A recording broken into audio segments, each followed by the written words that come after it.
Story number one has to come from the New York Giants.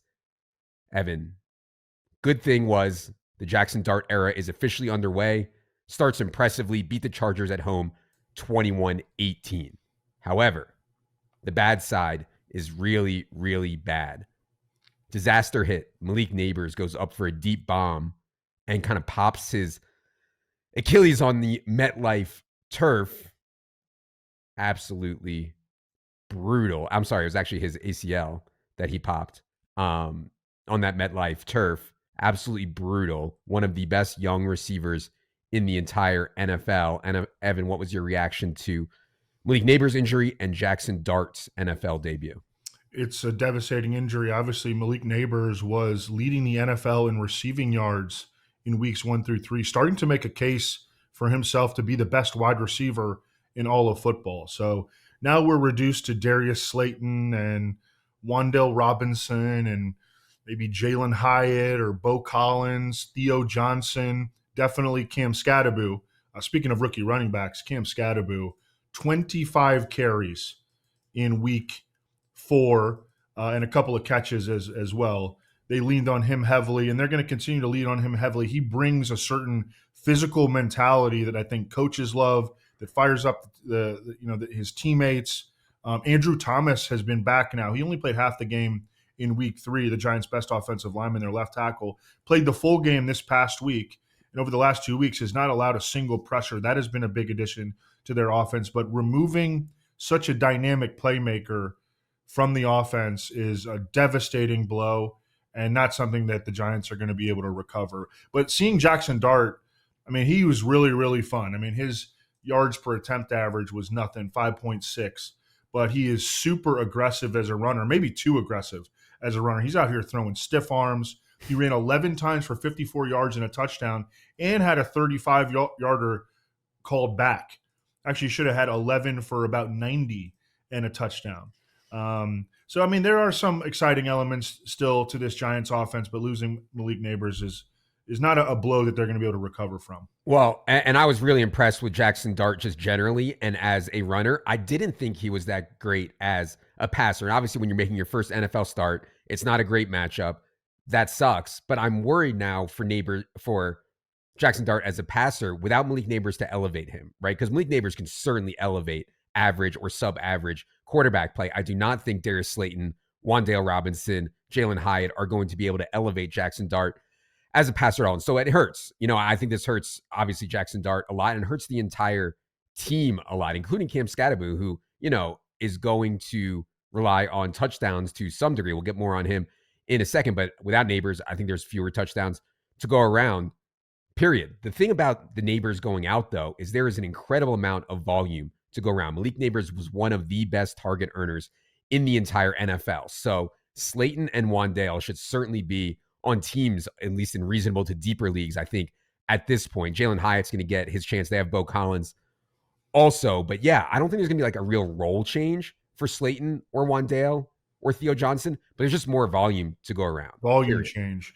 Big volume. Quietly, Wan'Dale Robinson had 140 targets last year. Yep. That was top 10 in the NFL. Now, he had like 800 yards. But he's shown the ability to be a target earner. And Darius Slayton, although he's been off to a very slow start, just showed no chemistry with Russell Wilson whatsoever. He has shown the ability to make big plays throughout his career. We'll be talking about this all week, certainly on Friday, as they get ready to face off against the Saints at the Superdome. That's going to be a good spot for them. Really good spot for them. Last thing I wanted to mention, Evan touched it briefly, Cam Skattebo. So 57 snaps for Skattebo here versus 19 for Devin Singletary. Of course, Tyrone Tracy out with that shoulder. I don't think he's going to be back week 5, maybe week 6 on Tyrone Tracy. But for now, Skattebo got 25 carries plus 2 targets. He did get a couple goal line chances. Efficiency was not good, but obviously the usage was really great. I thought that might be a little tighter between Skattebo and Singletary, but it was 57-19 in snaps. So clearly they like Skattebo a lot. And one last thing, they ran a lot of plays, and they stressed the up-tempo with Jackson Dart, which I think makes him feel comfortable because they use a lot of that with him at Ole Miss under Lane Kiffin. So I would expect them to continue to use a lot of no-huddle, up-tempo, and hopefully as long as they can get first downs, they're going to need to get first downs. But rattle off a bunch of plays that'll help compensate a little bit it'll give them more volume into the offense. Yeah, hopefully you guys are following Pat Thorman. He noted the Giants went no huddle on 35% of their plays in week 4. That is a huge number, and that was in a game they led throughout. Imagine if they get behind in a game, how fast they'll play and how often they'll go no huddle. So yeah, that's exciting stuff for the entire team. Also more plays, of course, more chances for fantasy points. Story 2 comes from Miami on Monday night. Dolphins get their first win of the season over the Jets, but it comes at a high cost. Tyreek Hill, nasty knee injury, dislocated his knee, will miss the entire season. Tyreek will be 32 years old in March. Bunch of off-field issues. On field, I don't think he's really that dominant anymore. This could actually be the end for one of the most explosive wide receivers we've ever seen. So, Evan, what was your reaction to the Tyreek Hill ugly injury last night? Any other Dolphins thoughts? Forget about my reaction. How about Tyreek Hill's reaction? Yeah. I mean, have you ever seen a player more excited to suffer a career-threatening injury than Tyreek Hill, who was like, "Yeah, baby, yeah," like he's like, I don't have to do this anymore. I really think that he might have been getting tired of playing football. I think he has mental illness. I think he has some CTE-related mental illness, and that played into it. But yeah, I hear you. It was weird. He was like smiling and laughing as he was on the cart. It was weird. I mean, so happy I never have to try to catch another hospital ball from Tua Tagovailoa. But yeah, I mean, he's going to need multiple surgeries on this. At first it was announced as a dislocated kneecap, but it's way more than that. It's dislocated kneecap plus ACL plus other ligaments. I mean, maybe he'll try to make a comeback in a couple of years, but I don't think that we'll see him at all in 2026. No. Even. I mean, this is a brutal injury. Obviously, Jalen Waddle gets a bump.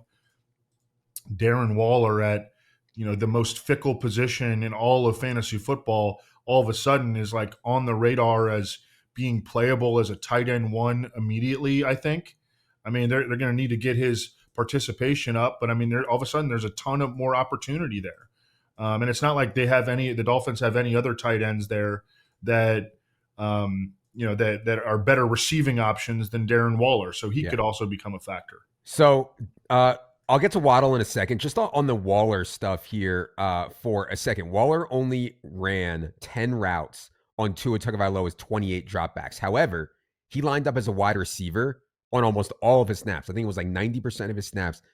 A little bit under. He lined up as a wide receiver. So you could squint and see it on Darren Waller's guy who's not going to play every snap, probably not going to play 60 or 70% of snaps, but on his 30, 40, 50% of the snaps, will he be targeted heavily? Will he be targeted in the red zone? I could see that. And so if you're in a league that you need deep tight ends help, I'm okay with Darren Waller here.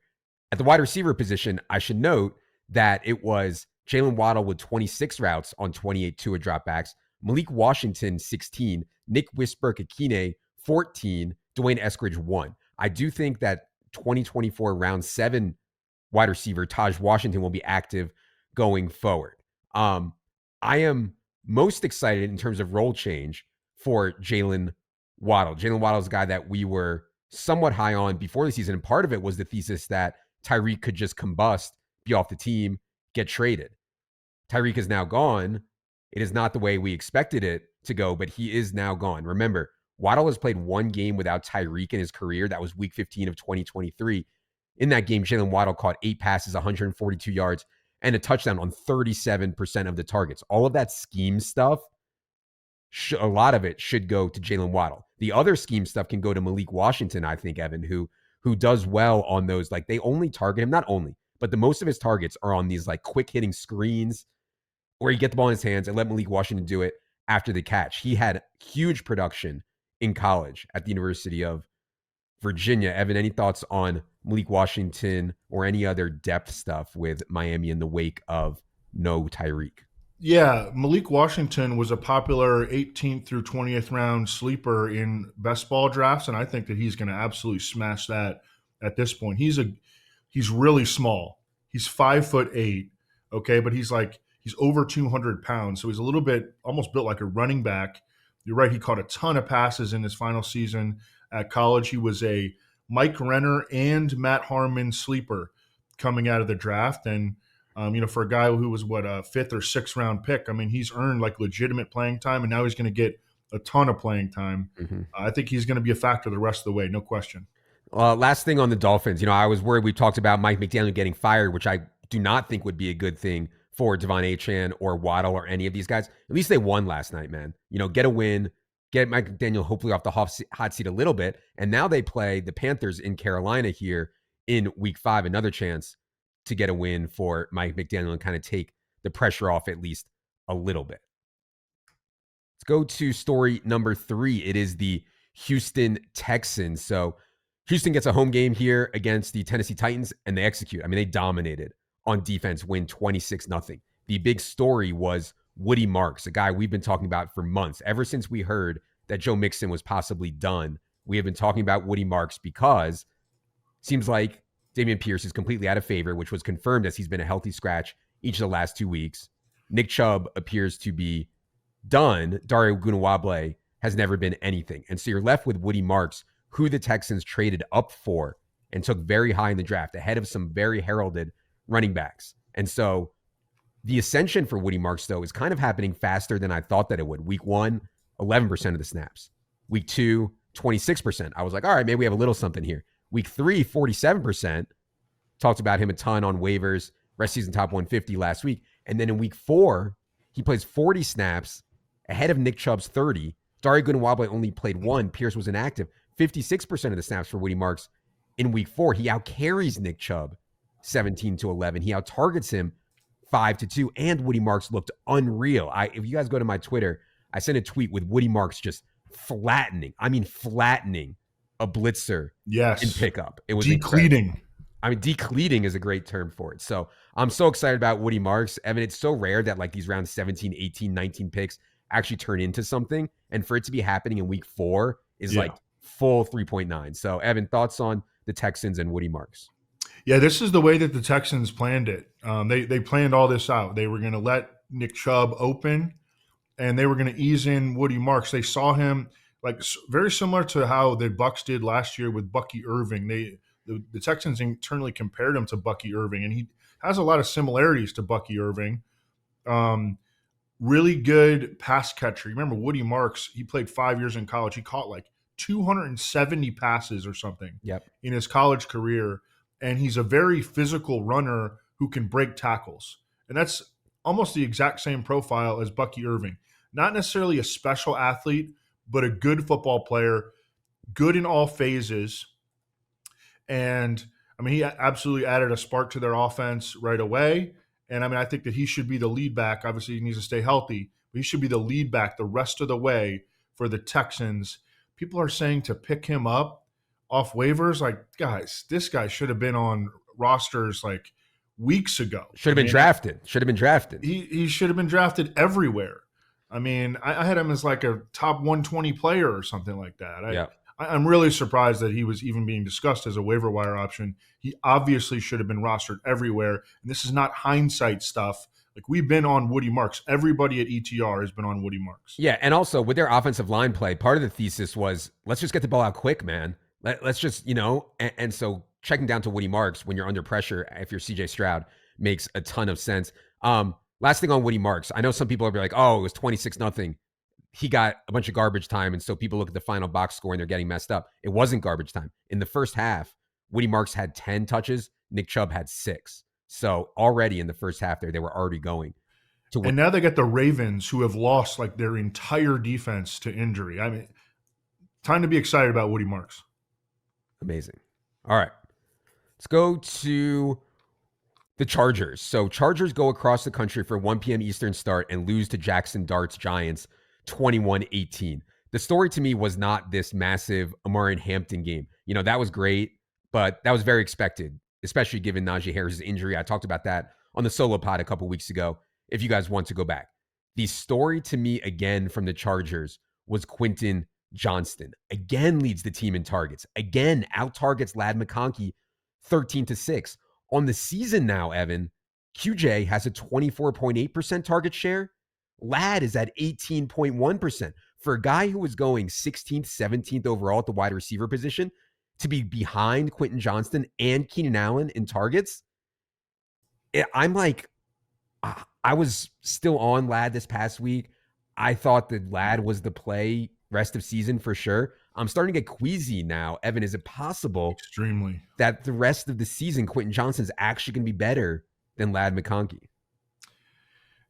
Yeah, you remember we talked about how Mike Clay had them ranked like QJ, Keenan Allen, Ladd McConkey rest of season. Well, there's a reason why Mike Clay is really good at what he does, and I mean, I think that he was right. Ladd McConkey not only is getting severely out targeted by Keenan Allen and Quentin Johnston, he's not playing well. He had 2 bad drops in this game. Why would the Chargers change what they're doing when Quentin Johnston looks like an alpha wide receiver 1? Keenan Allen has immense chemistry historically and in the present with Justin Herbert. Why would they change what they're doing when they have been successful offensively, at least in the passing game? So I'm on board with Mike that I think that Ladd McConkey is the number 3 going forward. He probably will need an injury to Quentin Johnston or Keenan Allen to move up. God, I know. And also, I mean, we have to reduce expectations for the offense going forward due to the loss of Joe Alt, who was playing out of his mind. He was PFF's number 4 overall rated offensive tackle through the first month of the season, suffered what seems to be a severe high ankle sprain. Mekhi Becton, who had been a stud at right guard, he missed the last game with a concussion. Rashawn Slater isn't coming back, and their other offensive linemen just aren't very good. Their new left tackle is Austin Deculus, who has played for 5 teams since entering the NFL in 2022. Justin Herbert, over his last 2 games, now he did face the Broncos and the Giants, who both have very talented defensive fronts, but he's been pressured on 46 dropbacks over the last 2 weeks combined. All of a sudden, like, we were super optimistic about this offense in the first 2 weeks. And again, we have to adjust a little bit for opponent, but I mean, I think we need to lower expectations for the offense as an entity. For sure. Yeah. I mean, without Slater, this line is obviously a shell of what we expected them to be before the season, which was maybe a top 5 unit we thought they could be, and now just total disaster. Now we're hoping for top 12, I think. Top 10 or top 12. Speaking of domination, Amari Hampton played 56 snaps in this game. Hassan Haskins 5, Kimani Vidal 2. In other words, without Najee Harris, there is absolutely no one on this team that is stopping Amari Hampton from touching the ball 20 to 25 times per game. You saw the speed that he showed and explosiveness that he showed in this game against the Giants. And yeah, we'll never know how Hampton was going to run out as a round 2 or round 3 fantasy pick. We'll never know how that was going to run out if Najee Harris was healthy. But man, without Najee Harris, it is just a total smash for Amari Hampton.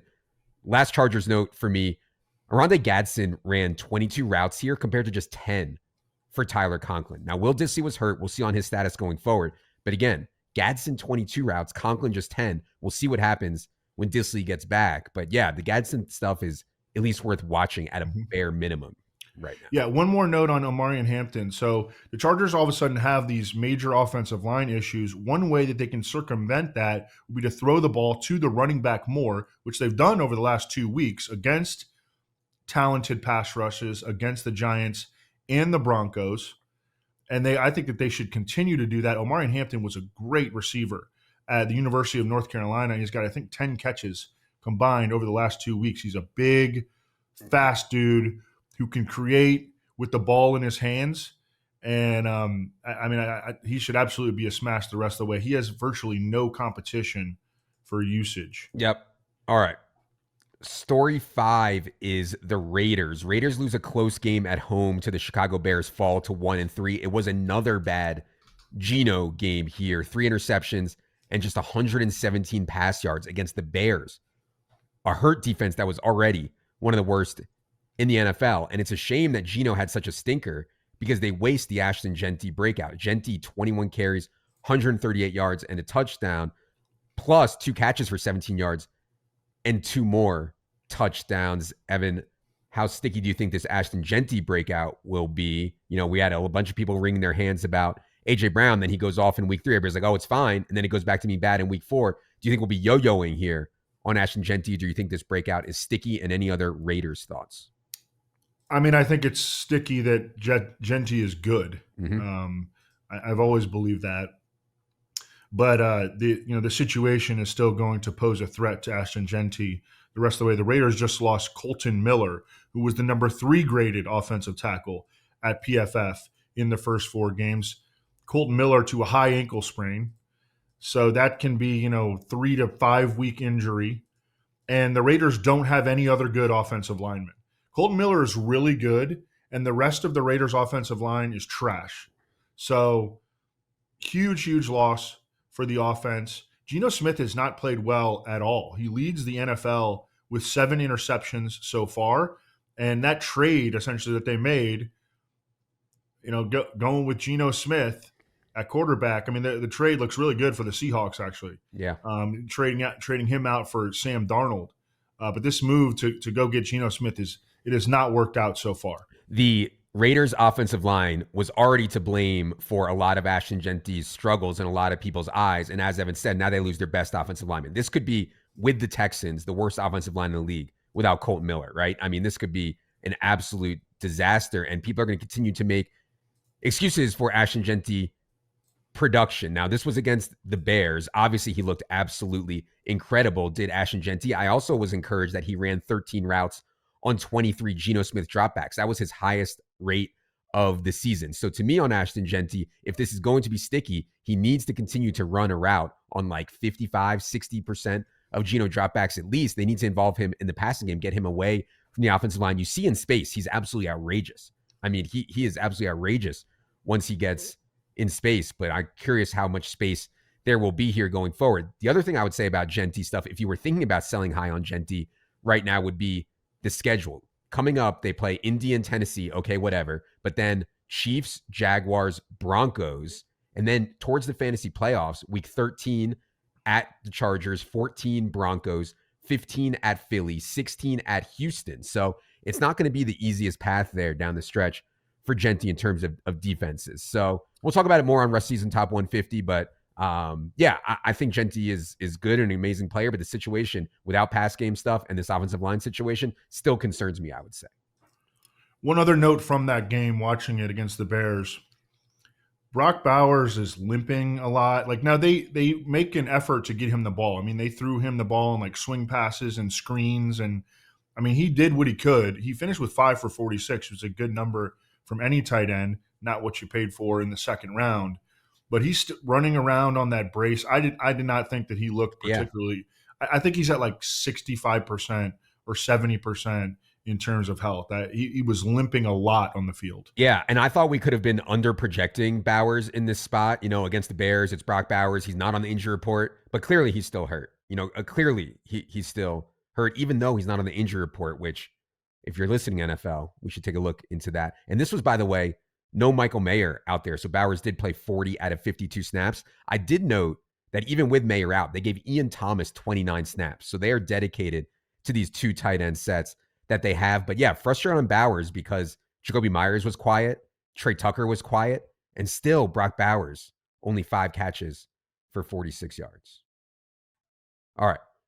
Want to pause here briefly just to shout out everyone on our NFL team, and specifically, everyone on our NFL projections team. We track our projections extremely carefully. We compare our projections to the closing lines of sportsbooks. We compare our projections to other competitors offering projections. This year, our results have been the strongest ever, and this shows up in a bunch of places. Obviously, our weekly fantasy point projections, but also our rest of season top 150 rankings. Our player props subscription has gone an absurd 53 and 26 on official prop releases through 4 weeks. Projections flow through to a ton more places. It's basically the backbone of everything that we do. So anyways, so proud that as the market has gotten tougher, we've gotten even better and continue to stay ahead of the books, continue to stay ahead of our competitors in the projection space. Huge testament to everyone on the team.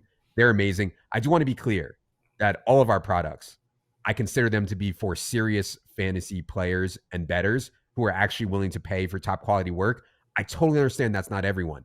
I totally get that. No worries at all. But if it's you, you are serious, head to establishtheRun.com/subscribe and check out the NFL products. There's some serious whiz kids behind the scenes. I mean, they are of that generation, that Gen Z, but we got the good ones from Gen Z.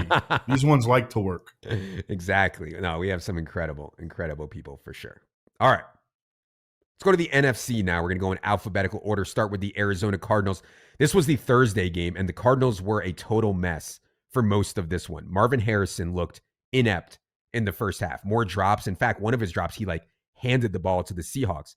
But then in the second half, they get hot, tie the game, still end up losing.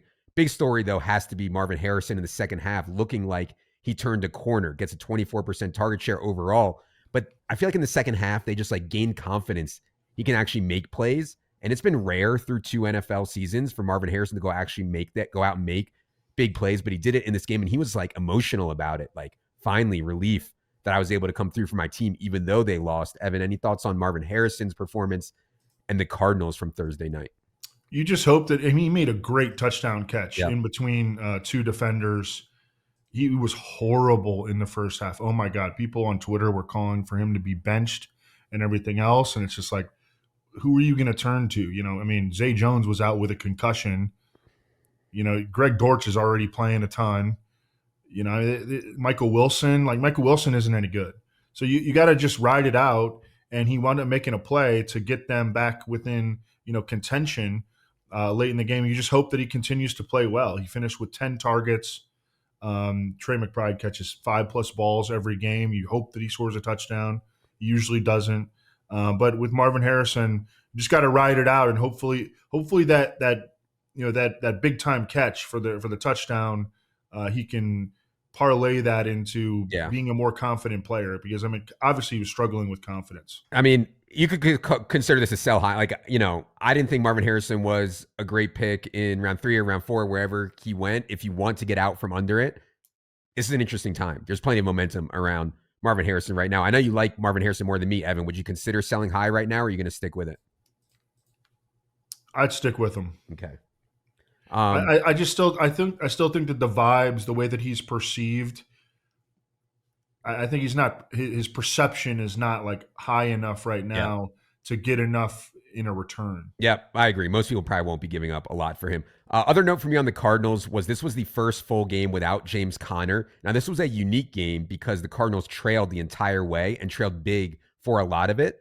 So passing down back, Amari DeMercado racked up 26 snaps compared to 37 for Benson. Michael Carter, the RB3, only played 4 snaps. I thought Benson was somewhat inefficient, not the best matchup, but he caught all 5 of his targets, which I thought was really encouraging. And then he got 8 carries also. So in more normal game scripts, I think better days ahead for Trey Benson. And we got one of those coming up at home, awful long week against Tennessee, who cannot score. Right. So I hold strong on Trey Benson. He's going to be an awesome play in week 5. Agreed. Let's go to the Atlanta Falcons. So you remember in week 3, the Falcons got shut out by the Carolina Panthers. That was really scary. After that game in week 3, they fire the wide receivers coach. They move offensive coordinator Zach Robinson to the sideline to help with communication. And then in week 4, they go out. Michael Penix has one of the best games I've seen him play, and they put 34 points on the Commanders in a win. So really encouraging stuff from the Falcons offense here. Evan, what do you think of Michael Penix and Falcons' performance in their win over the Commanders? Yeah, I thought it was a kind of fairly expected bounce back game for Atlanta. Bijan Robinson did his usual thing. We saw Drake London finally had a really big game, but I thought that was fairly foreseeable against the Commanders. Penix, 12 yards per pass attempt. That's really, really nice. That's kind of where, you want to see him having games like that. As for somebody who bet him to lead the league in passing yards, I need games like that. But now they're going on a bye. Darnell Mooney might need that because he tweaked his hamstring in week 4. It sounds like that's not a serious injury, but the extra week obviously will do him some good. Bijan, on his 69-yard reception in week 4, he hit 21.9 miles per hour. That is the top speed of his career as a ball carrier, according to Next Gen Stats. So Bijan as explosive as ever. Yeah, on Bijan, this role is so perfect, and I believe he was my ideal round one pick in that show that we did before this season. And part of it was he can catch 50, 60 balls and get 300 carries. Right now, he's on pace to catch 76 balls and have 272 carries. So Bijan in the pass game is amazing, and like, yeah, he gives up a little bit to Tyler Algier. He's not the full JT CMC stuff, but it's keeping him super explosive in this role. The Darnell Mooney stuff, God, had the shoulder injury, missed all of camp, comes back and plays horribly for 2 weeks. Now he hurts his hamstring, runs just 13 routes. Like, I think it's going to be fine on Darnell Mooney, but rough start to this season for Darnell Mooney.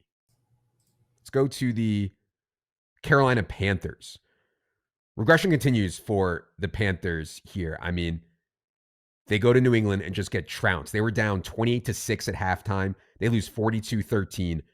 Bryce Young, who made so many strides late last year, has come crashing back to earth here in the first month of 2025.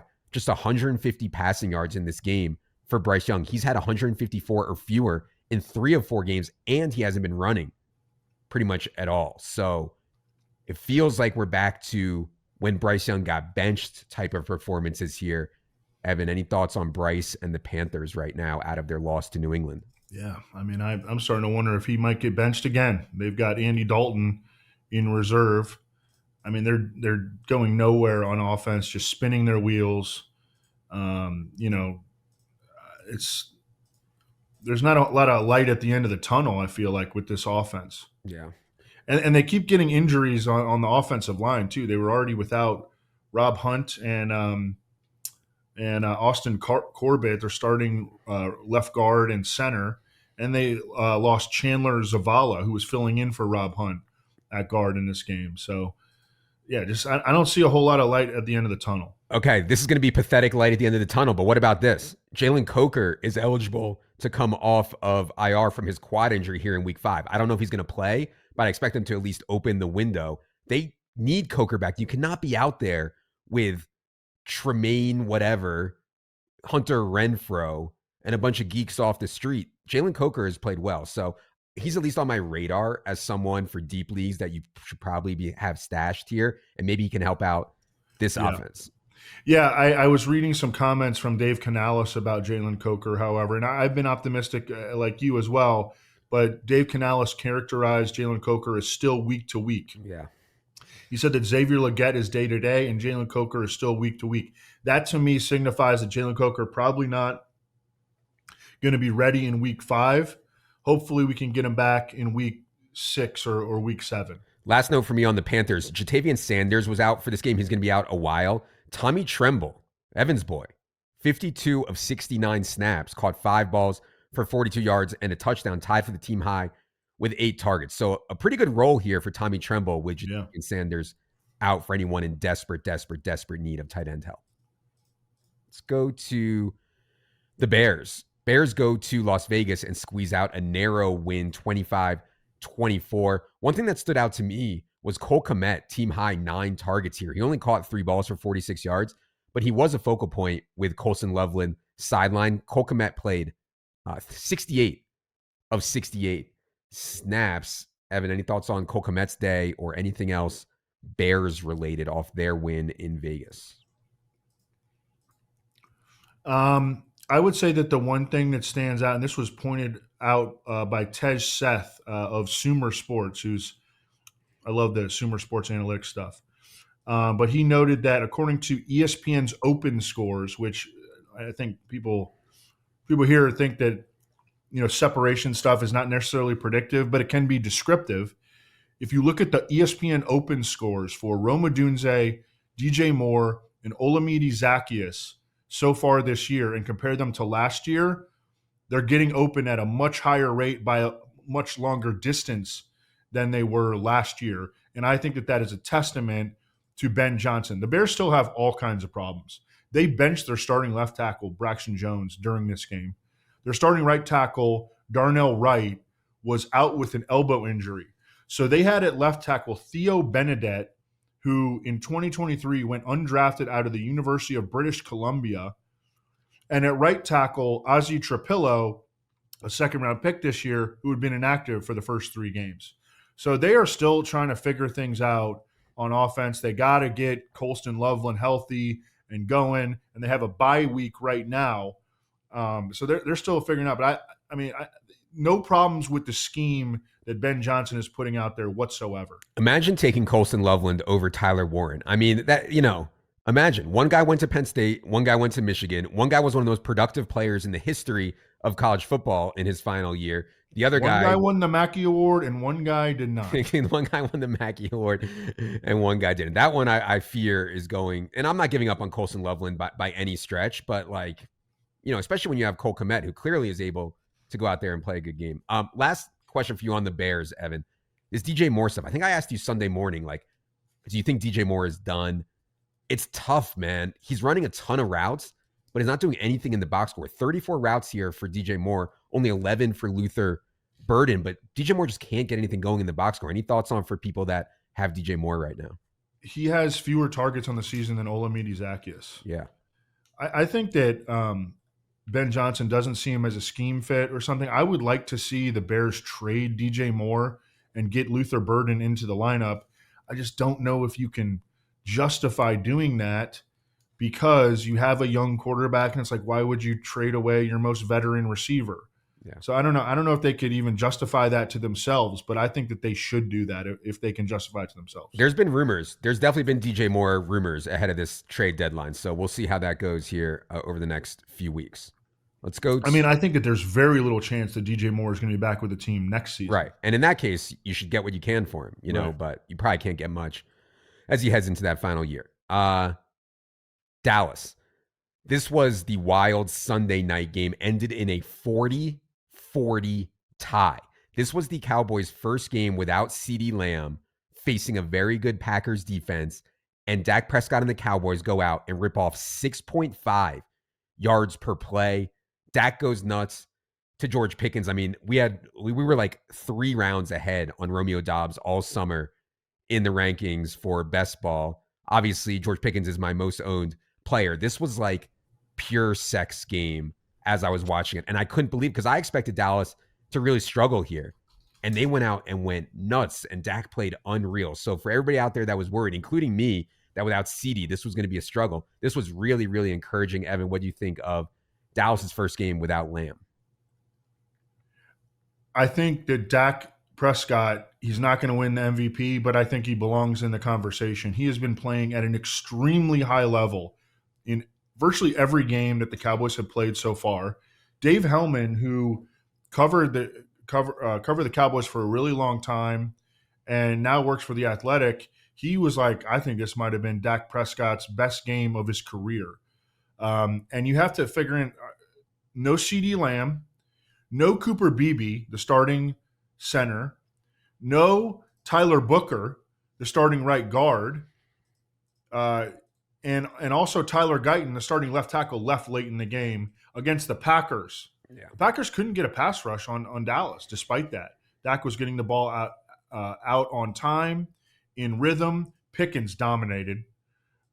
Pickens was unbelievable. He had a 50% air yard share in this game. I mean, they obviously built the game plan around George Pickens successfully.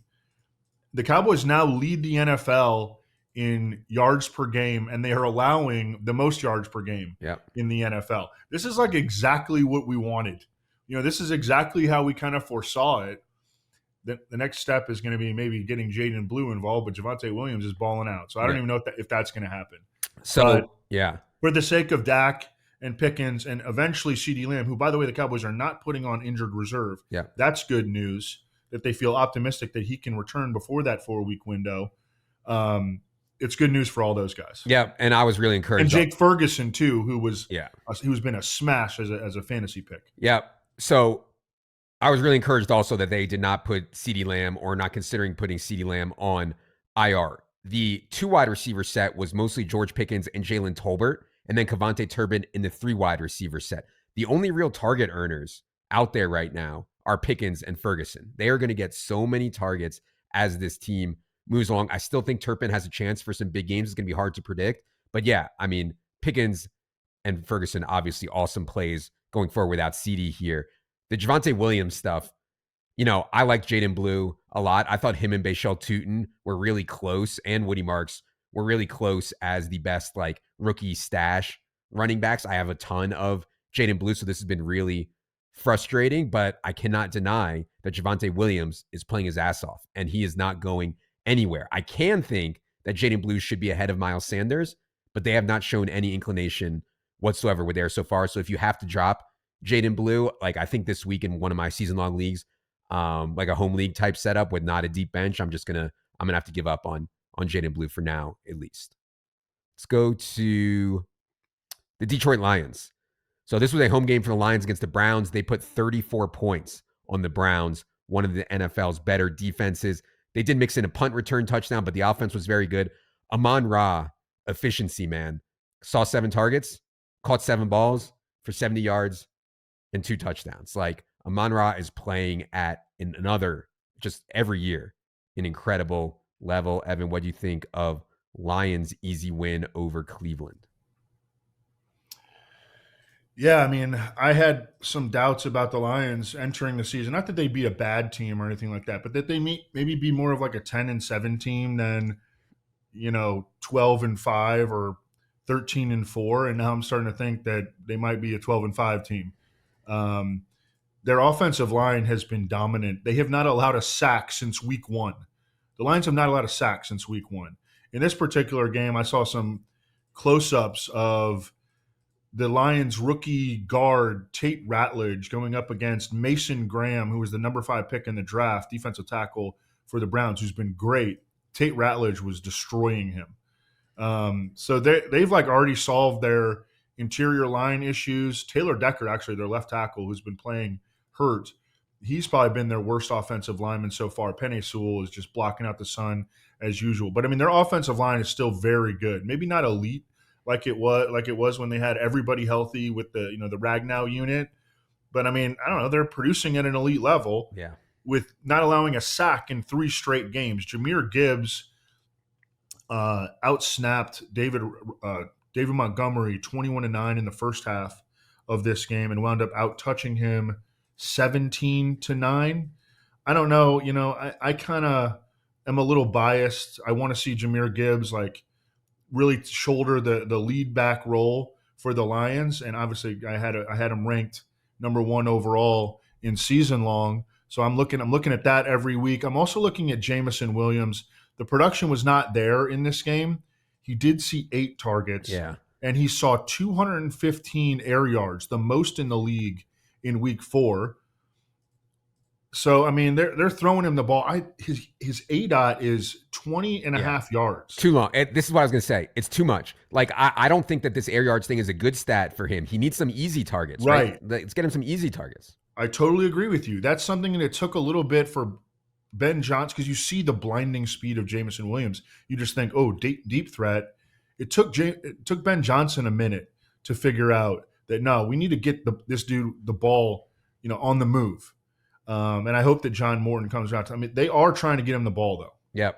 I don't know how, but the Lions have a bunch of soft spots. Like, they were so good last year. They still have a bunch of soft spots for this offense. They play the Bengals next. They also get to play the Bucks, Commanders, Giants, Cowboys, Steelers. I mean, there's a lot of really good fantasy spots for the Lions coming up here. So remain super excited about them. And I do think that JMO will get going. It's important, though, that it's not just, if you're listening out there, Lions, not just deep shots. Right. For what it's worth, Dan Campbell, after the game, was asked about Jameson Williams and Jared Goff, and Dan Campbell said, those guys are just a little bit off. Those guys are going to be fine. Yeah. Now, Dan Campbell is the ultimate players coach, a beacon of positivity. Right. But I kind of trust him. I mean, he's also not a guy who lies to us. Yeah. Dan Campbell, and I was just thinking like Mike McDaniel and Dan Campbell, just like on the opposite ends of the spectrum in terms of like optimism and giddiness versus like, the shtick that I do, the miserable right. It's kind of like me and you, if you think about it. All right. Let's go to the Green Bay Packers. So you remember the Packers choked that game off against the Browns in week 3. Then they go to Dallas in week 4. Their defense, which was supposed to be dominant, this is Micah Parsons' bowl. They can't stop a CeeDee Lamb-less Cowboys team give up 40 points to the Packers defense. Luckily, they scored 40. And it was tight at wide receiver. No Jaden Reed, so you get the tight wide receiver routes again. Dobbs, Wicks, and Golden, the clear top 3. Evan, thoughts on Packers' performance in that wild tie on Sunday night? Yeah, well, we saw the Packers get pushed for the first time this year, I think. Yeah. And we saw Jordan Love respond 43 attempts, 337 yards, 3 touchdowns, almost 8 yards per pass attempt. He ran for 28 yards. Dallas probably has the worst defense in all of football. So you got to keep that in mind. But we saw the Packers get pushed, and we saw what they're capable of. And Romeo Dobbs came through with a really, really nice game. The touchdowns carried him, but 6 for 58 on 8 targets. Matthew Golden has started to heat up a little bit slowly, but surely. The Packers go on a bye in week 5 to deal with any nicks. They've had some offensive line stuff. Zach Tom, their right tackle, Aaron Banks, one of their guards. Josh Jacobs had a little bit of a knee in this game, but I think he's going to be fine. Apparently it was just a cut maybe on his knee. Yep. But they could use this. On defense, Devontae Wyatt and Micah Parsons both missed time, so they could use this bye here in week 5. Yeah, speaking of health, I was a little worried on Tucker Kraft. He was banged up ahead of week 3 and played through it, didn't play well. In this game, 38 routes for Kraft, just 9 for Luke Musgrave. So I think any health concerns on Tucker Kraft are indeed behind us. Let's go to the Los Angeles Rams. Really good win here for the Rams over the Colts, 27-20 on an 88-yard touchdown from Stafford to Tutu Atwell with 1:33 left in the game. My God, Matthew Stafford is out here wide receiver king making again. The best wide receiver season ever was Stafford to Cooper Kupp in 2021. Puka Nacua is on pace to shatter that. He's also on pace to shatter any season Calvin Johnson has ever had. Oh, by the way, that was with Stafford too. And Puka is on pace to shatter the best rookie wide receiver season ever. Oh, which, by the way, was Stafford to Puka. Puka is on pace to catch 178 balls for 2,137 yards. He's seeing 36.7% of Stafford's targets, and Davante Adams is seeing 25.7. The two of them combined, you could argue, are 2 of the best fantasy wide receivers in the entire NFL. What Stafford in this past game is doing right now to just 2 guys is so insane. Evan, any Rams thoughts? Can Puka actually break all these records? I think Puka Nacua is your going away offensive player of the year at this moment. It was funny, during the game, the Colts beat writers were like, you got to take Xavier Howard off of Puka Nacua and put Charvarius Ward on Puka. And I'm like, well, then Devontae Adams is going to go nuts. So, you're doomed if you do, doomed if you don't. And Puka Nacua got the the much more favorable matchup and just absolutely rinsed it. There's nothing really more to add. We love this offense because we know where the ball is going, and we know that the dudes getting the ball are ballers. I didn't play the Stafford double this week, Evan. You have permission to just call me an idiot forever. How did you not play? I'm just an idiot. I had, I think, 5 or 6 teams. None were the Stafford double. It was so clean. And the bringbacks on Indy, Warren, Pittman, JT, they were all viable. As AD Mitchell, they were all viable as well. God, I suck. That was so bad. Running back for the Rams. This is 3 straight games where Blake Corum has been pretty involved. And in this one, it wasn't garbage time. And Kyron was actually playing well. Kyron averaged 5.9 yards per carry in this game. And still Blake Corum stole 9 carries and 4 targets. Snaps were Kyron 51, Corum 22. But my point, and maybe they were talking about this Thursday game all week. Maybe that was a little bit to it. They played the 49ers, big division game on Thursday night. They were talking about it with Davante Adams. But still, this is 3 straight weeks where Corum has played reasonable amounts. And that is a concern for me on Kyron, who is so volume dependent. Yeah. And I also think they can justify this to themselves because they can probably say that Kyron Williams is more efficient when he gets less usage. Yep. So, and now you got the short week coming up. Yeah, I think we'll see a good amount of Blake Corum again on Thursday night. Let's go to the Minnesota Vikings. So in the first game of the Carson Wentz regime, Vikings smashed the Bengals, was never really a game. In the second game with Wentz, this one was in Dublin against the Steelers. They get behind 21-6 after 3 quarters. Wentz came back and was reasonable, but it was not a good Wentz performance. Story to me, though, great to see Jordan Addison back in this game. Vikings wasted no time whatsoever. 73 of 76 snaps for Addison, ran 52 routes on 54 Wentz dropbacks. Only a 17% target share, but still reasonable. And then makes the big play on the busted coverage. Got caught from behind by a linebacker, which I was like, I know that linebacker's fast. I get it. But my God, that was embarrassing. Yeah. But other than that, it was great for Jordan Addison. Evan, what do you think? I assume he's just rounding back into football shape or something like that. But Carson Wentz is not good. You know what else is not good? And this has been a huge disappointment because I had really high hopes for the Vikings offensive line, and their offensive line is not good. Now, a lot of that is attributable to injuries. Ryan Kelly suffered another concussion. This dude is old with a long concussion history. I'm worried about him. Donovan Jackson, their first-round left guard, is out indefinitely due to wrist surgery. And now Brian O'Neill, one of the best offensive tackles in the league, their right tackle, sprained his MCL, and he's week to week. So J.J. McCarthy is supposed to start practicing again this week on a limited basis. The Vikings play in Dublin this week, right? They played in Dublin. Now they're playing they have back-to-back Europe games. Yeah, back-to-back Europe games for the Vikings. Can we just give it up already? Keep the sport in America. Let them have soccer. We can have American football, all right? We're good. But J.J. McCarthy, so he's going to practice this week. They play this stupid game in London. They come back. They have their bye in week 6. I think that J.J. McCarthy, or at least the plan will be for J.J. McCarthy to be back under center in week 7. Yeah. And I mean, I know people think J.J. McCarthy sucks. We'll find out. But the unknown with McCarthy is so much better than Wentz, even though Wentz did. And hopefully by that time, Brian O'Neill will be back. Donovan Jackson will be coming back. Ryan Kelly will be back because the Vikings have allowed 18 sacks so far this year. That's the most in the league. And they don't want J.J. McCarthy to be under that kind of heat. Last note for me on Vikings. I thought it was notable that Xavier Scott played 29 snaps in this game, including 8 snaps lined up in the slot and 6 snaps lined up wide. So with the Vikings trailing by so much for so long, they did take Jordan Mason off the field for these obvious passing situations and did use more Xavier Scott. So I just thought that was worth noting.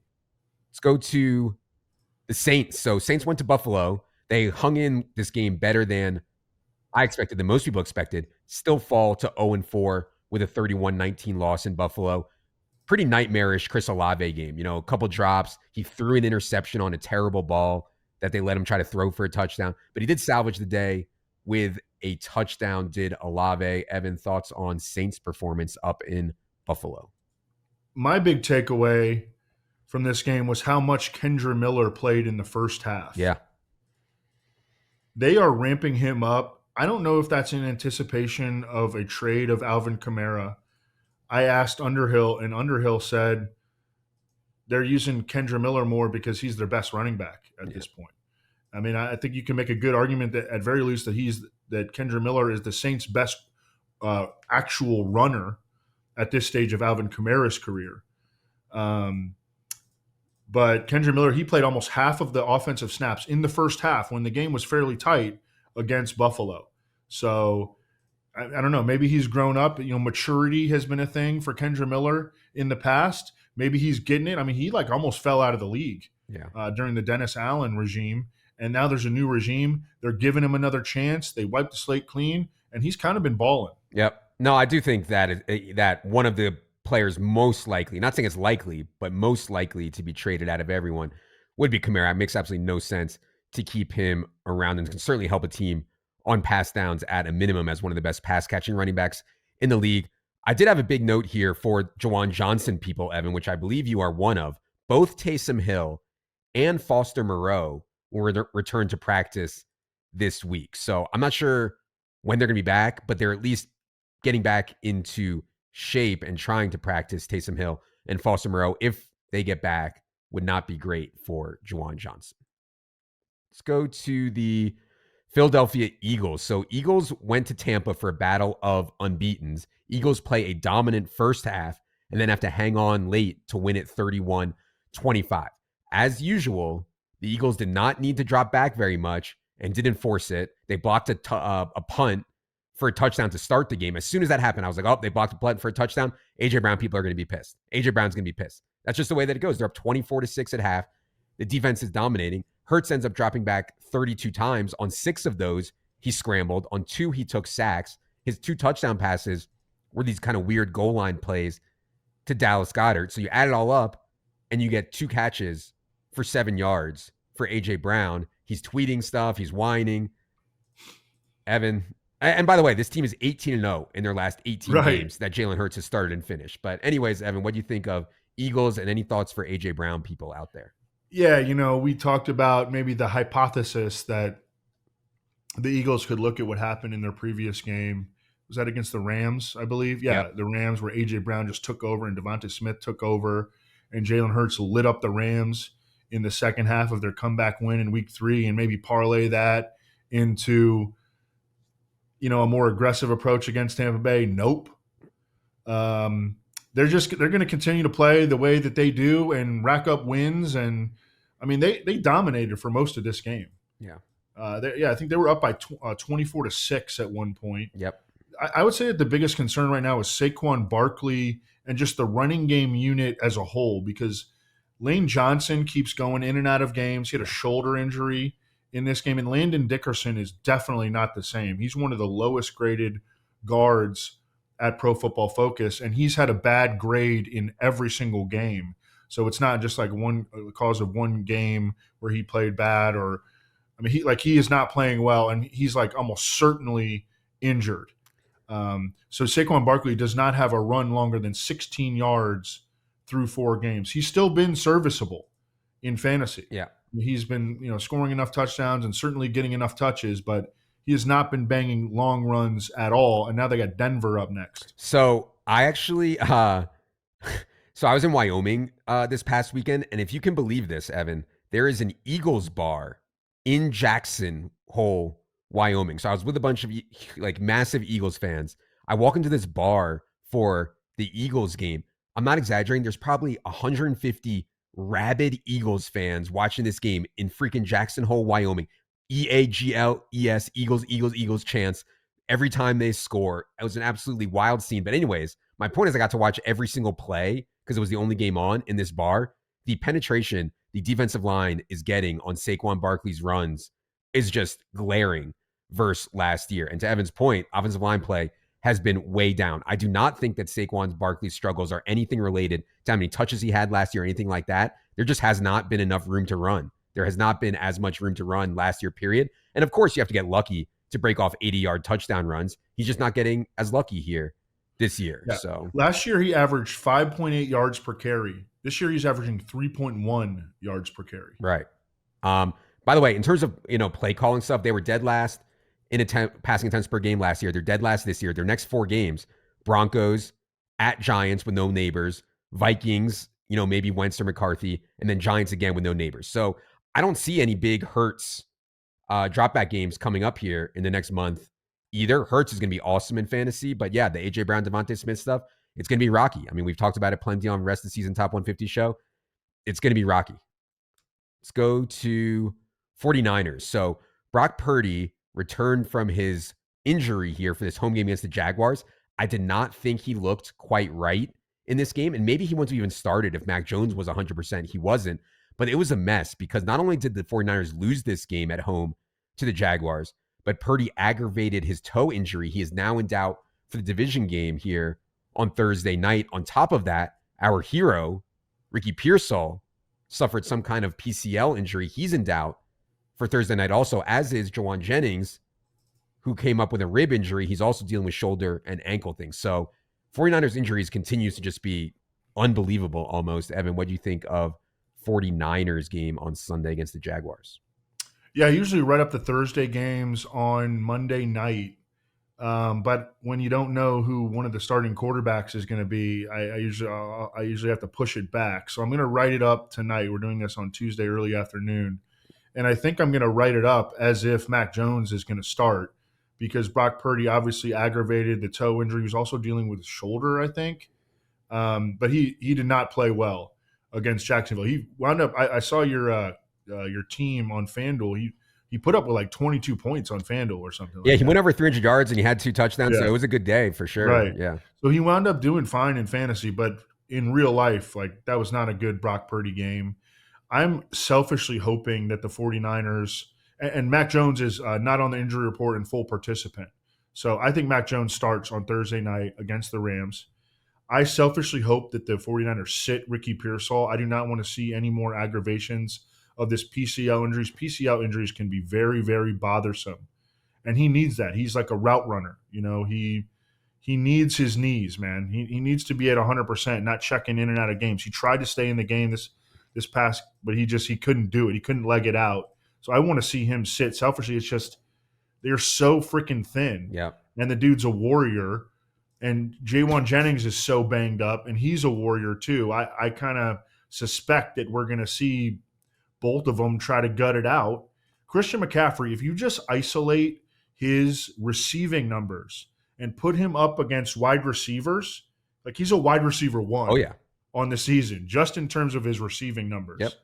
The 49ers have not been able to run the ball with efficiency so far, but he has been dominating in the receiving game. Just an outrageous role. Second in the entire NFL in targets, sixth in the entire NFL in rush attempts is Christian McCaffrey. Just to update a couple other injuries for the 49ers, George Kittle, maybe week 5, maybe week 6, I hope, but no news there. There was, His absence is another huge drain on the 49ers running game. Yep. He is such a difference-making blocker. Yep. Brandon Ayuk, there was some comments from John Lynch that got walked back a little bit, but he doesn't sound particularly close either, does Brandon John Ayuk. Lynch said that Brandon Ayuk is not close to returning. Yeah, so not good. Let's go to, and by the way, that we're obviously that have a ton of coverage for that Thursday game, Silva's matchups. You can check that out on Wednesday, plus all the showdown stuff. So we'll be cleaning up all the 49ers injuries here by Wednesday. Seahawks. Seahawks went to Arizona on a short week Thursday night. They almost blew that big fourth quarter lead, but escaped with a 23-20 win. If you watch that game, it was frustrating that Jackson Smith and Jigba only saw 5 targets because he was unguardable. Like Arizona had no answer whatsoever for JSN, but Sam Darnold only dropped back 31 times. Volume on JSN was light. Evan, what'd you think of Seahawks win over the Cardinals on Thursday? Well, I think the big takeaway was that Zach Charbonnet played, and he obviously has a role. He has a role on passing downs and in scoring position. This could get very frustrating for Kenneth Walker people, but Kenneth Walker was the clear lead back, but Zach Charbonnet was like a specific like a specialist in scoring position and in the passing game. It's just the Seahawks cannot get anything going consistently in terms of their run blocking, because they have allowed the Seahawks have an NFL high 33 carries that have gained 0 yards or lost yardage. So they are another team that's allowing a lot of backfield penetration, and it's hard to overcome that. And you have a two-man backfield with specialized roles.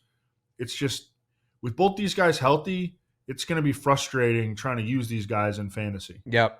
They're also running a lot of 2 tight end sets. And, Torrey Horton is someone that I was taking a bunch in round 20 type stuff. He only had 12 routes in this game. AJ Barner ran 21 routes, and Elijah Arroyo ran 19 routes. So the 2 tight end stuff that the Seahawks are executing has not been ideal. Hopefully at some point Horton can pass Cooper Kupp, but I don't think that'll happen anytime soon. Since the beginning of the 2024 season, Sam Darnold is 17-4 with 40 touchdowns, 14 interceptions. Yeah. The anti-Darnold terrorist cells are losing again. Yeah, and maybe KOC made a big mistake, man. Maybe he should have just kept Darnold in Minnesota, but he seemed to be all in on J.J. McCarthy, and we'll see how it runs out. I'm not giving up on J.J. McCarthy yet, but as of now, it looks like giving up Darnold was certainly rough. Let's go to Tampa. So this was a tough spot for the Bucs. Baker Mayfield came into this game with elbow and bicep injuries. We talked about that on Friday. That led to my first actual NFL bet of the season.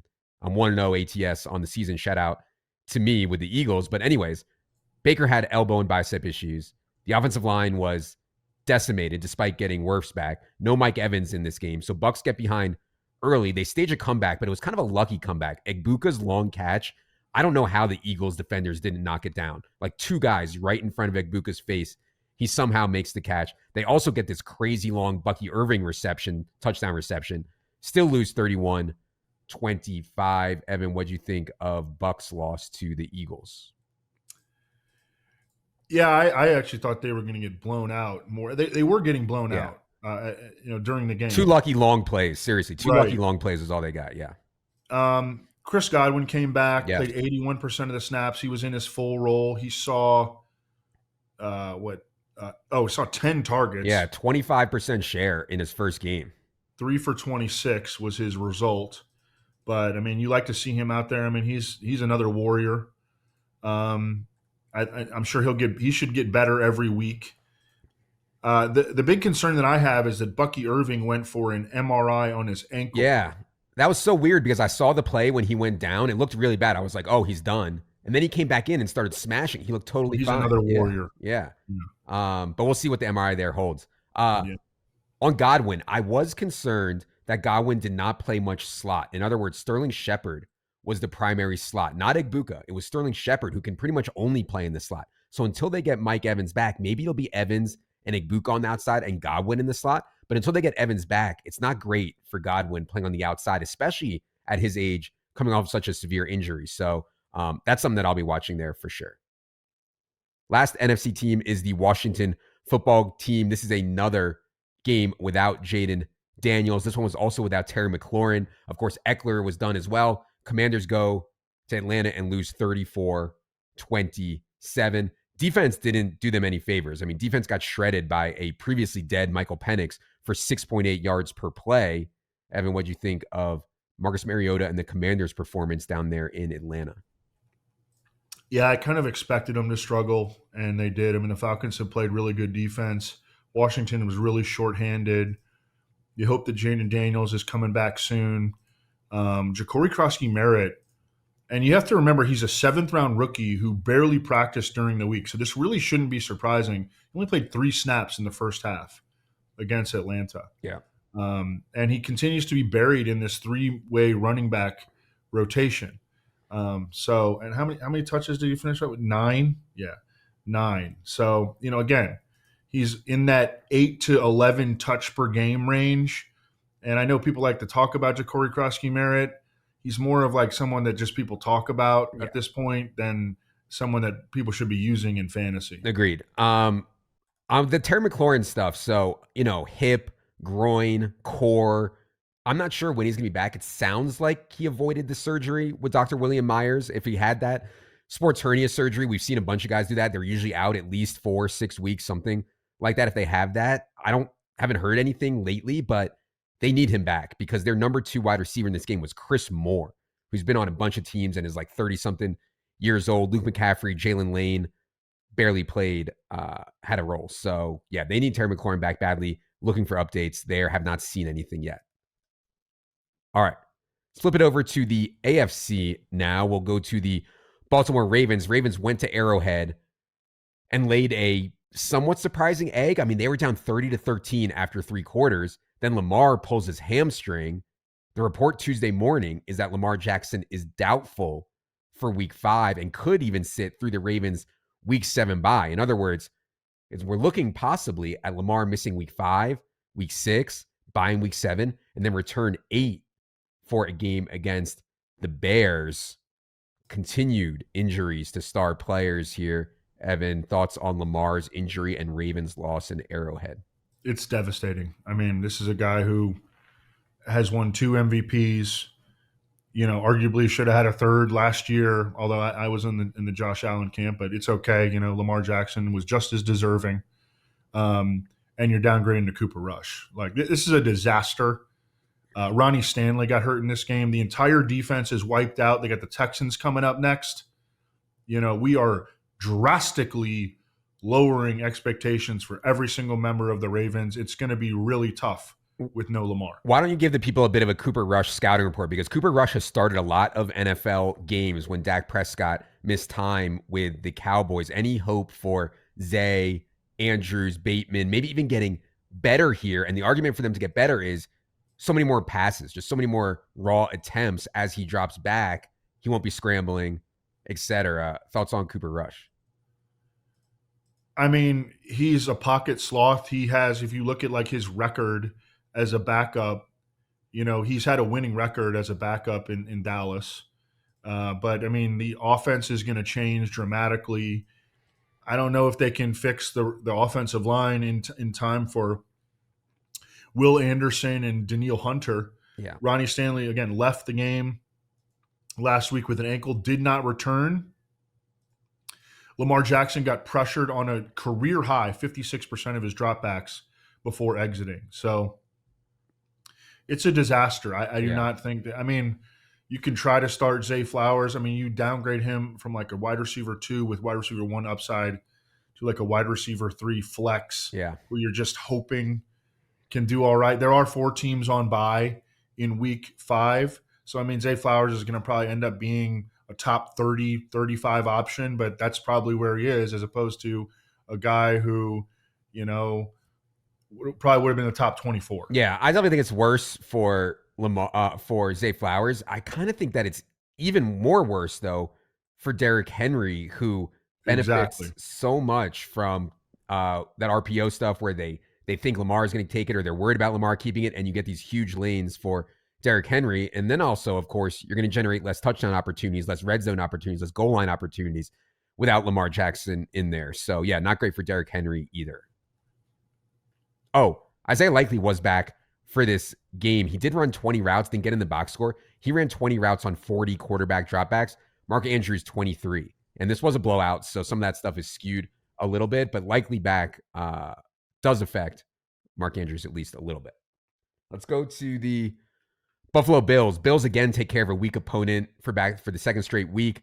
And again, don't cover a big spread. This time they win 31-19 over the Saints. Just standard stuff from Josh Allen and James Cook. I mean, incredibly efficient, scoring touchdowns. They are just absolutely rock solid. I played in ultra small field this week, a Josh Allen plus James Cook team. And, they don't correlate great. But, God, when I think they're going to score a lot of touchdowns, I like playing them together in smaller field stuff. Evan, any thoughts on Bills win over the Saints? Josh Allen has been pressured on 24% of his dropbacks this season. That is the lowest mark in the league. A reminder that the Bills have the best offensive line in the league. They can impose their will in the running game. You've seen that trickle down to James Cook, obviously. And then on yesterday, or maybe it was this morning, Joe Brady, the Bills offensive coordinator, was talking to the media, and he said, we got to make sure that James Cook is healthy for December and January. We are, some power rankings have the Bills as the number 1 team in the NFL right now. So, I mean, they're absolutely Super Bowl contenders. We want to keep him healthy. We need to use more Ray Davis. That doesn't necessarily mean that James Cook is going to, lose 10 touches per game or anything like that. Mm-hmm. But the Bills, from a forward-thinking standpoint, they probably shouldn't be giving James Cook 22 touches a game, and they should give more to Ray Davis. I know that Joe Brady loves Ray Davis. It's also a reminder that Ray Davis is the handcuff to James Cook, not Ty Johnson, who is like a passing down niche player. Yep, exactly. I think those are all good thoughts to keep in mind. I got to give a shout out to Davis Maddock, who had a tweet. Dalton Kincaid was third on his team in snaps behind Dawson Knox and Hawes here, but he caught a 28-yard touchdown. Yeah. And he's now fantasy's number 3 tight end on the entire season. He's been scoring every week.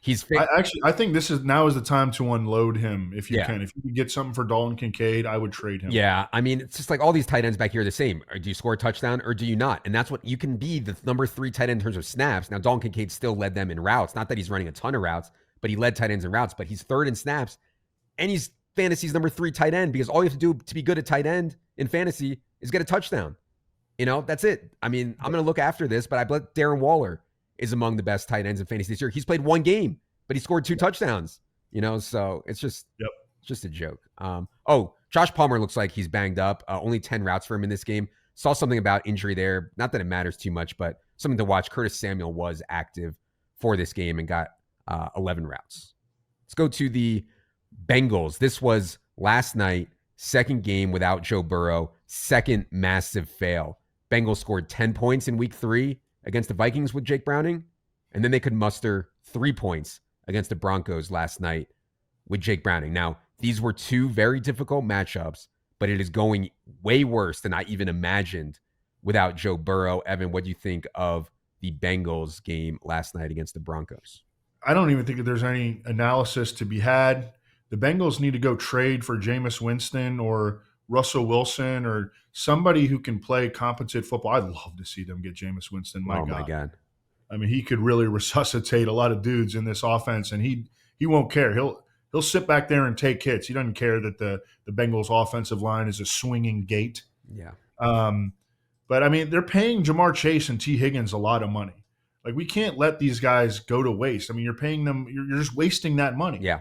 You got to go get another quarterback. They're going to have better matchups, right? So like the and he did see the Lions are not necessarily a good one. I know. Coming up. They have to play the Lions. They have to play the Packers next. But then after that, it loosens up. You get Steelers, Jets, and Bears all at home. In week 16, you get the Dolphins. In week 17, you get the Cardinals. So I'm not giving up on Jamar Chase and T. Higgins. And if people were giving away these guys for free, I would consider buying. And by free, I mean something like, have them as like a 70th overall player, 80th overall player or something. If people are in total panic, I would be buying on Chase and T. It's going to get better. Also, Kirk Cousins is available, Evan. I don't know if you think the Bengals would do that, but I thought Kirk Cousins looked reasonable in the preseason. And if they could go get Kirk Cousins, things would be better, I think.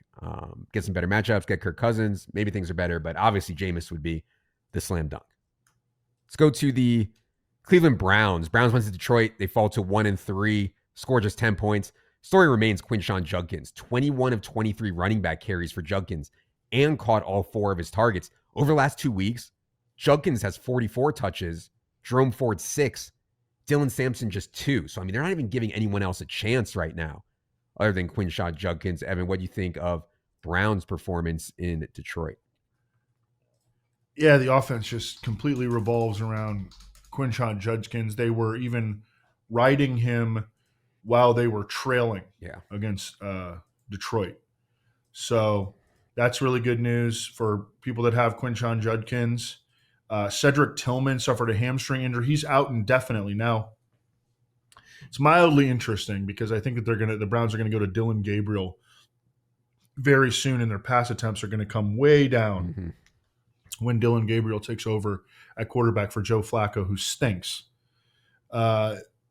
But I think that Isaiah Bond, undrafted guy who got in trouble coming out of college, but has some serious ability, he might be the number 2 receiver going forward behind Jerry Jeudy. I think that that's a distinct possibility. I also think it's a distinct possibility that the Browns trade David Njoku. We've been talking about that. Yep. Yeah, I think they should for sure. And yeah, at this point, let's just see what Dylan Gabriel has. I think they alluded to that somewhat. They declined to name Joe Flacco their starter for this next game, which is against the Vikings in London. Browns are down to 29th in yards per play on the season. Let's go to the Broncos. Broncos elite defense hosted Jake Browning last night, just suffocated the Bengals, win 28-3. Story to me for the Broncos from a fantasy perspective was the running back stuff. For the first time, we saw a lot of series by series rotation at Broncos running back. That allowed RJ Harvey to really get involved and play well. 14 carries, 5 targets, smashes on 33 snaps. J.K. Dobbins played 36 snaps. He got 16 targets, 16 carries, plus a target. Tyler Bidet, just 8 snaps in this game. So this is what we've been asking for, Evan. Remove Tyler Bidet and get RJ Harvey into somewhat of an even timeshare with J.K. Dobbins. They did it last night. How sticky do you think that is? And any thoughts on Broncos' performance? I think it should be pretty sticky because RJ Harvey played well. So, and the Broncos have a really good offensive line. I mean, they should be able to run the ball. J.K. Dobbins has been excellent. Yeah. By the way, it's funny too. Bo Nix doesn't play well, but he still ends up with an awesome fantasy game. I mean, his numbers look great on paper. He's like Drake May, where he accounts for so many of the team's touchdowns that it's like, Yeah. He also, because of that great offensive line, 0 sacks on 42 dropbacks. He took 1 hit. Yeah. Now, some of that is the freaking Bengals. I mean, they do have Trey Hendrickson, but I mean, 1 hit on 42 dropbacks, 0 sacks. That's like a clean sheet for the Broncos offensive line, which is one of the best in the league and healthy. I don't want to get too excited on this Denver stuff. This was an amazing spot against the Bengals. Now they have to play at Philly here in week 5, but long term, I still like the RJ Harvey stuff plenty. Just quickly on Marvin Mims versus Troy Franklin. Mims 23 routes, Franklin 36, Sutton 41. That was on 45 Bo Nix dropbacks. So Mims had a really nice game here, but he was the number 3 receiver in terms of routes. And Evan, I'd be remiss if I did not let the people know about Nick Bonito on my weekly basis. This is from Next Gen Stats. Nick Bonito's 31.4% pressure rate is the highest by any player 4 weeks into a season since Next Gen started tracking pressures in 2018. In other words, Nick Bonito has put the most pressure on quarterbacks than anyone since 2018 through the first 4 weeks. That is your defensive player of the year for anyone who has a vote out there and is listening. Yeah, and he's starting to get like national recognition. We even saw old boss Greg Rosenthal try to throw some shade on the Broncos defense publicly on one of his social media platforms. And Nick Bonito, our defensive player of the year, just dunked on him. I don't think Greg responded either, which in that spot when you get dunked on so hard, the best play you can make is just shut down the app, just shut down Twitter. And I think that Greg was too busy tweeting about women's tennis. Okay, let's go to the Indianapolis Colts. Big question to me for the Colts in week 4 was how would they fare on the road against a very good opponent? You know, they've played so well for the first 3 weeks. Can they sustain it? And I thought they did. They lost this game 27-20, but A.D. Mitchell dropped the ball out of the end zone on what should have been a 75-yard touchdown. And then A.D. Mitchell negated another touchdown with a holding penalty. And then they also gave up an 88-yard touchdown to Tutu Atwell with 90 seconds left to lose the game. So they were in a position to win this game. A.D. Mitchell is awesome, but continues to make these kind of boneheaded mistakes, which is going to keep him off the field. Evan, thoughts on A.D. Mitchell is an awesome talent. Yeah. Let's say that. An awesome athlete. Let's give him that. Because he literally cost the Colts this game. Yeah. He even had to get in front of the team and apologize on Monday. I mean, those they outplayed the Rams. I mean, I think they should have won the game. Yeah. But A.D. Mitchell, like literally, you don't see guys, quarterbacks, okay? Quarterbacks can cost their team the game. You don't usually see players, one individual player, but a non-quarterback cost the team the game outright. It's a shame. It's a shame because he gives them so much more than Alec Pierce, you know, like so much more. Yeah. Yeah. You know, he's a special talent, man. I mean, he really is. The Colts also committed 11 penalties. Yeah. But, you know, multiple of those were A.D. Mitchell's. I don't know if you mentioned, I was looking at, I was ignoring you again. He cost Jonathan Taylor a 53-yard touchdown run. That was a crazy run too. I mean, yeah, JT's. He also cost Daniel Jones like a good fantasy game. I mean, if A.D. Mitchell doesn't drop that ball, that's 75 yards and a touchdown added to Daniel Jones' output. Daniel Jones ends up with like 340 passing yards and 2 touchdowns. Instead, Daniel Jones was a little bit of a dud. They gave Tyler Warren not 1, but 2 goal line carries in this game for Tyler Warren. Can Colston Loveland do that? I don't think so, buddy. I mean, they're running tush push with Tyler Warren. It's so his role is awesome. I love Tyler. Yeah, he had a bunch of carries at Penn State. Yep. You remember that? Oh, of course you do. Of course, he was the whole team. But I think Alec Pierce should be back from his concussion, and they're going to bury A.D. Mitchell again. Yeah, sucks. Michael Pittman has 29 targets in 4 games. Next closest is Josh Downs with 19. I mean, Michael Pittman is the focal point. Him, Tyler Warren, and JT, that's the team. He's been great. Let's go to the Jacksonville Jaguars. Good win for the Jaguars in San Francisco, but another quiet day for the passing game. I continue to be worried on Trevor Lawrence's ability to take a leap here, but they did ride Travis Etienne. They ride the defense. They're 3-1. Evan, thoughts on Jaguars win out in San Francisco?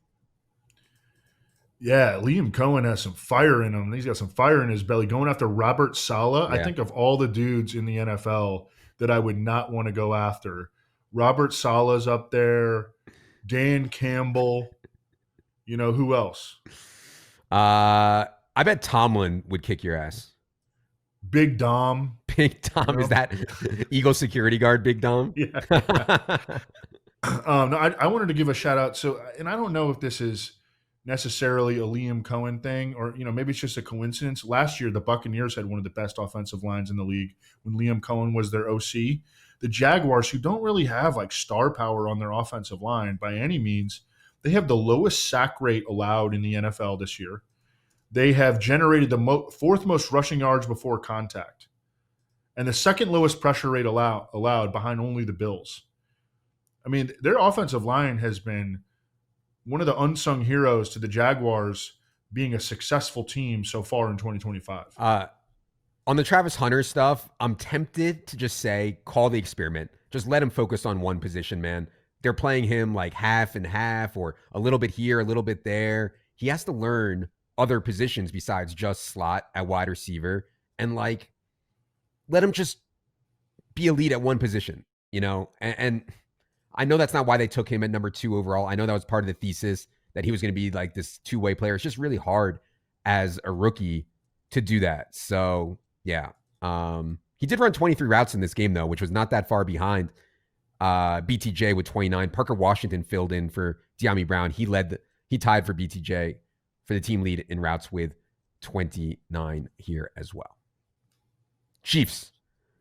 Statement win for the Chiefs here. Home dog to the Ravens, and they really roll easily. Story to me for the Chiefs was getting Xavier Worthy back. Makes such a huge difference.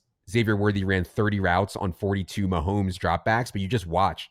They're so much better with him. And once Rashee Rice gets back in week 7, I continue to think Rashee Rice is like the best buy you can make in season long. Mahomes is going to start cooking, man. Once Worthy and Rashee and Marquise Brown are all out there, he's going to start cooking. But really good win for the Chiefs. Evan, what do you think of their game against the Ravens? I don't want to get too over my skis off of this game because it came against the Ravens. And the Ravens, literally, remember last year, there were like graphics of the Lions depth chart on defense, and like 9 of the 11 guys were missing. That's how the Ravens defense is right now. Yeah. After 4 games. So I don't want to go too crazy on it, but there is no question that Xavier Worthy looked awesome in his first game back. He led the Chiefs in receiving and rushing. I was cautious on him, and I regret being cautious on him. But I mean, there are also plays where like he's influencing the play even though he's not getting the ball. So I mean, he absolutely adds a new dimension to the Chiefs' offense. And once they get Rashee Rice back, like they're going to be like kind of loaded at wideout. Last note for me on the Chiefs, Brashard Smith did play a season high 19 snaps. Now, some of that was blowout, but there is some momentum building here for Brashard Smith as like a Jerick McKinnon type. He's got 4 targets in this game, so just something to keep in mind. Yeah, and I personally would like to see them just go all in on Isaiah Pacheco. I mean, even here, like, I mean, he outplays Kareem Hunt every game, but they just refuse to do that. Yeah. Kareem Hunt, like, is going to stay involved, I guess. Oh, yeah. I mean, they prefer him in short yardage, it seems like, and they often prefer him on third downs, too, at least, in shorter third downs. So, yeah. Patriots. Easy win for the Patriots over the Panthers. Drake May only had to drop back 21 times and still scored 23.2 DraftKings points. Drake May has now accounted for 9 total touchdowns through 4 games. He's like a mini Josh Allen, where like he just runs and throws for so many touchdowns. He's just such a huge part of what they do. He just runs into fantasy points at such a high rate. Evan, thoughts on Patriots win over the Panthers? Yeah, the big thing to me continues to be like Travion Henderson's inability to gain any ground in the backfield. And if you look at his advanced metrics, like Travion Henderson has legit not been good so far. I think that if you just adjusted for draft position, he's probably been the most disappointing rookie running back in the class so far. I'm not saying his career is over. We're only 4 games in, but he has sucked to this point. And so it's not surprising when you consider all that his poor per play metrics, why he's not gaining any ground. So he needs to start playing better. The biggest takeaway that I had was Stephon Diggs stepping forward. I think Kayshon Boutte outsnapped him. But in this particular game, Stephon Diggs was kind of treated, not kind of, definitely treated as the Patriots' number one receiver, which I think everybody was expecting him to be when they drafted him in the 6th or 7th round this offseason. Yeah, Steph Diggs actually, for the first time, led all Patriots wide receivers in routes. He was a couple routes clear of Kayshon Boutte, and he was way clear of Mac Hollins. So, yeah, really good sign there on Steph Diggs. And, yeah, just to circle back on the Travion stuff, would Ramondre Stevenson be benched for his 2 fumbles in week 3? I thought there was some chance. There was not. I mean, Ramondre Stevenson led the team in carries with 9. Travion Henderson just simply has not played well enough, despite Ramondre's fumble issues, to make his move just yet. Jets fall to 0-4 with a loss at Miami last night. Just a brutal start to the game. Braylon Allen fumbles right at the goal line early on. It was like a Ramondre Stevenson type thing.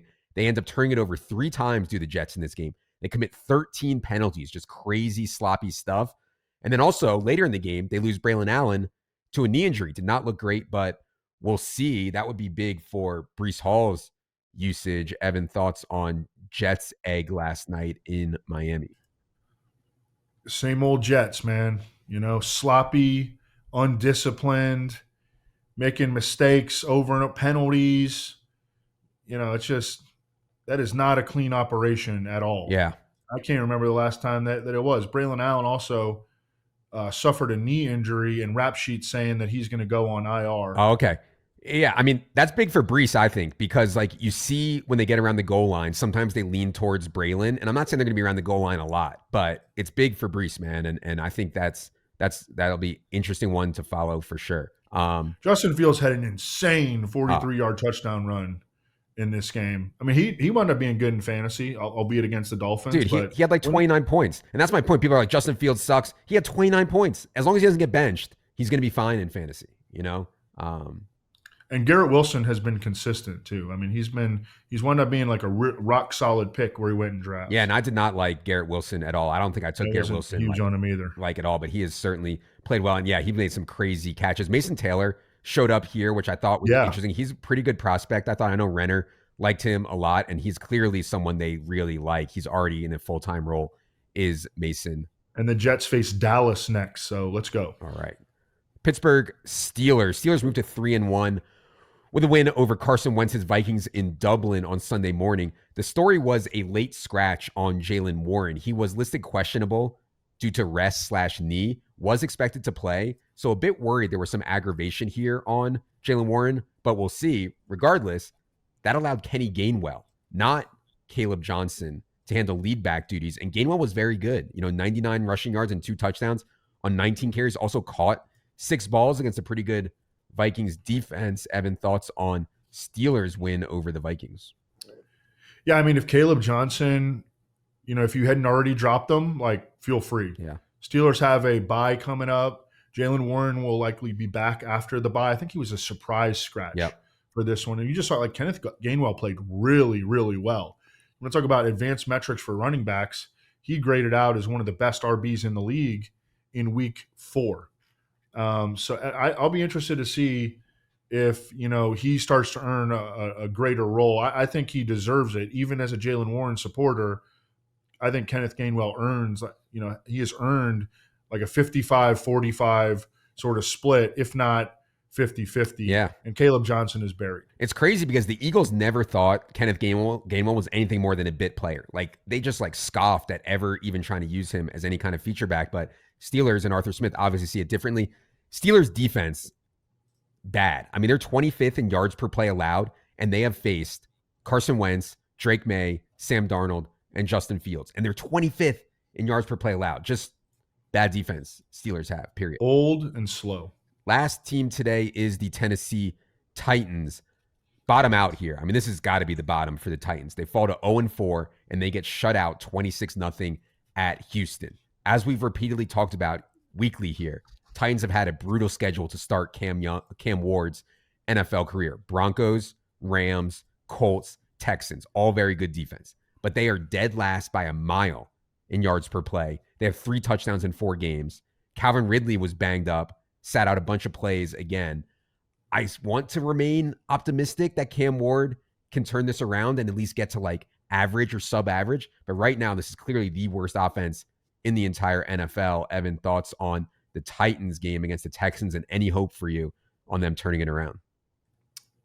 Man, the Titans switched their play caller entering week 4 to Bo Hardigree of the great Adam Gase lineage, and they get shut out after changing their play caller. I mean, what a freaking disaster. You know, one of my theses before the season was we're getting rid of Will Levis. Right.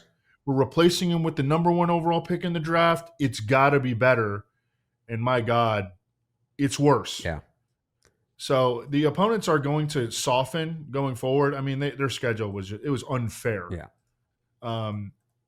But I don't think that, going to Arizona this week is any kind of a gimme. There's weird things going on with Calvin Ridley. Yeah. He was like the number 4 receiver in terms of routes. He was banged up. They said that he was hurt in the game, and that's why they benched him. But yeah, this is the second time that's happened, where he does not finish out the game. Yeah, Tajay Spears might be back. Yeah. Apparently he had a good workout recently. He's been on IR with a double high ankle sprain. Not double, but he suffered 2. He's suffered 2 high ankle sprains in the past couple seasons. Yeah. And it sounds like he could be ready in week 5. Tony Pollard has been playing 89% of the Titans' offensive snaps. Obviously, they probably don't want him doing that for the rest of the year. I liked Calvin Ridley a lot before the season. I drafted a lot of Calvin Ridley. At this point, I think you can only play him when we know he's healthy, which we don't know right now, and it's a good matchup. Other than that, obviously, I don't really want to be starting Calvin Ridley right now. The Tajay Spears return. Cam Ward's not throwing to running back anyways. So, I'm not really sure where Tajay Spears fits in if he's not going to throw to running back, unless it's just to spell Tony Pollard more, which obviously would not be great for Tony Pollard. Last thing on Titans, the Titans offensive coordinator said Gunnar Helm is going to have increased opportunities. In week 4, the routes were Chigakonkwo 19, Gunnar Helm 11 on 31 Cam Ward dropbacks. So some of that was blowout related. But yeah, a little worried that Chig is going to start losing routes to Gunnar Helm here a little bit. All right. That is going to do it for this edition of the Team by Team show. If you'd like to hear Evan and I's thoughts ahead of week 5, that will happen on Friday night on Establish the Show. Be sure you pick up the in-season product for more on that. For Evan, Brucer Ryan, Brucer Luke, I am Adam. Good luck, everybody.